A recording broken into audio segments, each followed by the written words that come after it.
Assalamualaikum warahmatullahi wabarakatuh. Salam sejahtera bagi kita semua. Siamo tutti fratelli, siamo.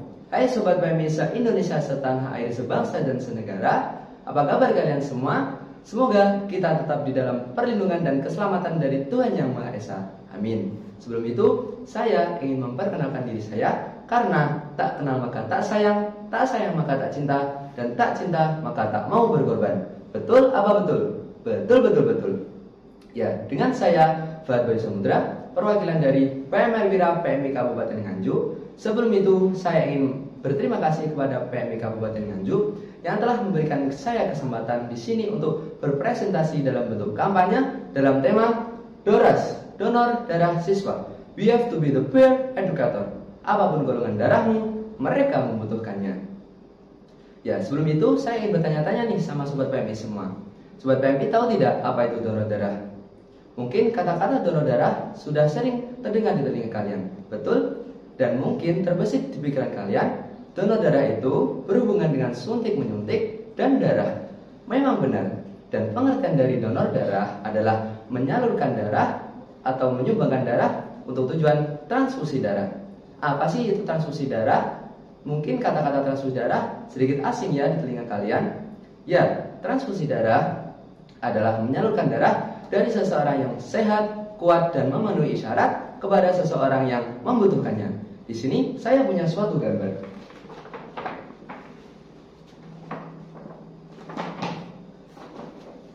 Ya, bisa kita saksikan di sini terdapat seorang kakak-kakak yang sedang mendonorkan darah dan seorang ibu dokter.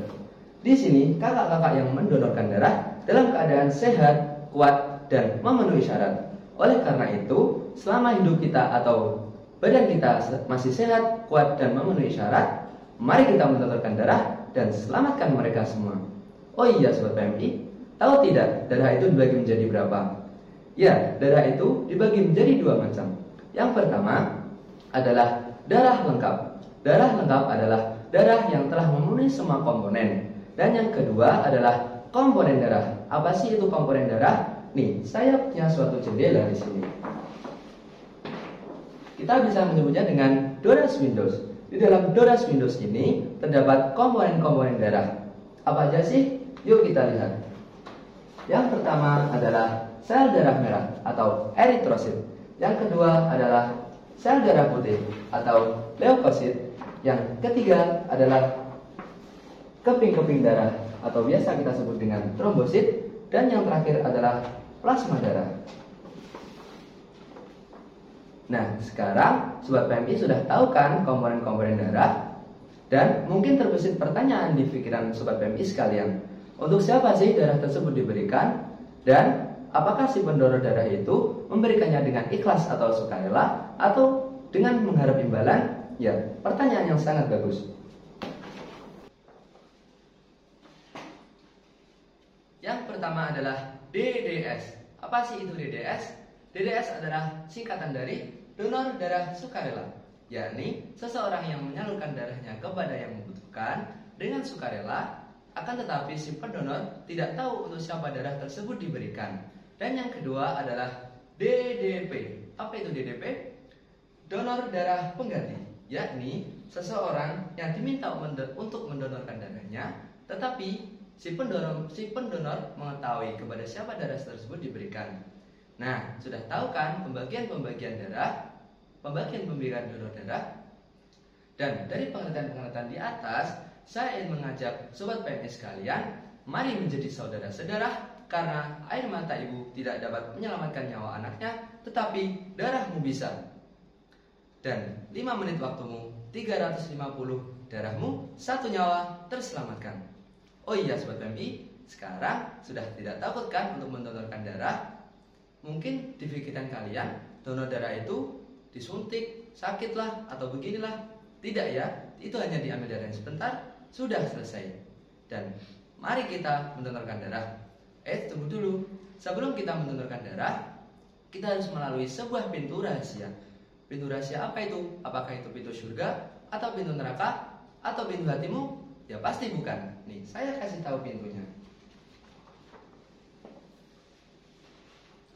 Pintu tersebut adalah syarat-syarat donor darah. Apa aja sih syarat-syarat donor darah? Ya, sebelum kita mendonorkan darah, kita wajib dan harus memenuhi semua syarat-syarat donor darah ini. Apa aja sih? Yuk kita lihat.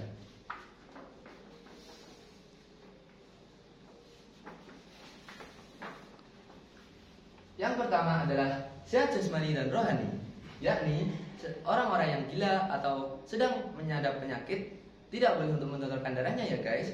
Yang kedua adalah umur 18 tahun sampai 60 tahun. Jadi bocil-bocil FF dan kakek-kakek nenek-nenek yang sudah melebihi umur 60 tahun tidak diperkenankan ya untuk mendonorkan darah. Selanjutnya, berat badan minimal 45 kg, temperatur tubuh 36,6 sampai 37,5 derajat Celcius. Tekanan darah baik sistol 110 sampai 160 mm/Hg, distol 70 sampai 100 mm/Hg. Denyut nadi teratur 50 sampai 100 kali per menit. Hemoglobin untuk wanita minimal 12 gram persen, untuk pria minimal 12,5 gram persen.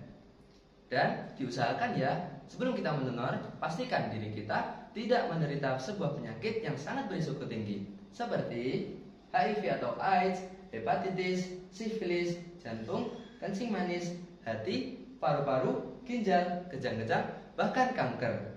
Dan apabila Sobat PMI memiliki ibu atau saudara-saudara perempuan yang sedang menyusui, hamil, dan datang bulan, tidak diperkenankan ya untuk mendonorkan darah. Kita tutup dulu pintunya.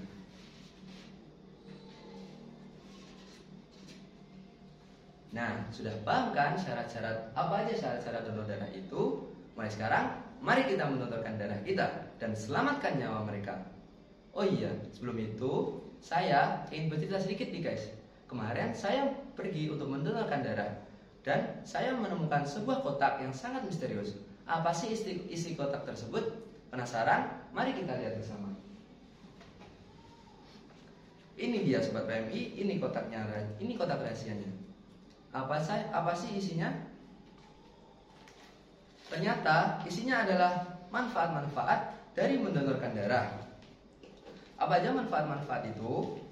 Yang pertama adalah dapat bergabung dalam PMI seperti ini. Ya, kita dapat menambah wawasan, menambah teman, sosial, dan pengalaman. Dan yang kedua adalah meningkatkan nilai kesetia kawanan. Setelah kita membantu sesama, kita akan menjadi suka menolong dan rasa kesetia kawanan itu akan timbul di tubuh kita.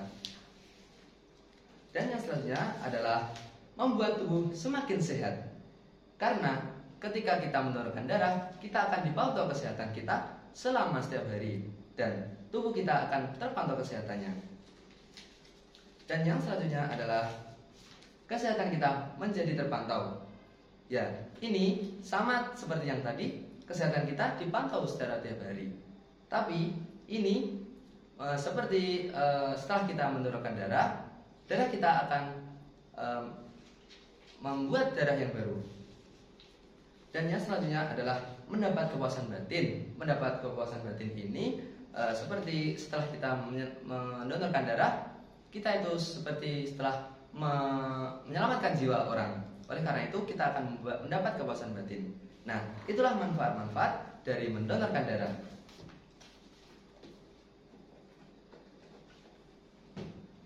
Kesimpulannya, darah adalah emas merah pada saat menyelamatkan hidup. Mari kita menjadi saudara-saudara, karena satu nyawa itu sangat berharga. Jika kita menyelamatkannya, kita sebagai pahlawan tanpa tanda jasa. Dan mari kita menyelamatkan nyawa seseorang hanya dengan mendonorkan darah. Dan jadilah pahlawan atau pure education dengan sesama. Mungkin cukup sekian dari saya. Apabila ada kurang atau lebihnya, saya mohon maaf yang sebesar-besarnya, karena sesungguhnya kesempurnaan itu hanyalah milik Tuhan semata.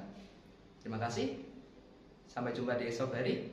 Wassalamualaikum warahmatullahi wabarakatuh.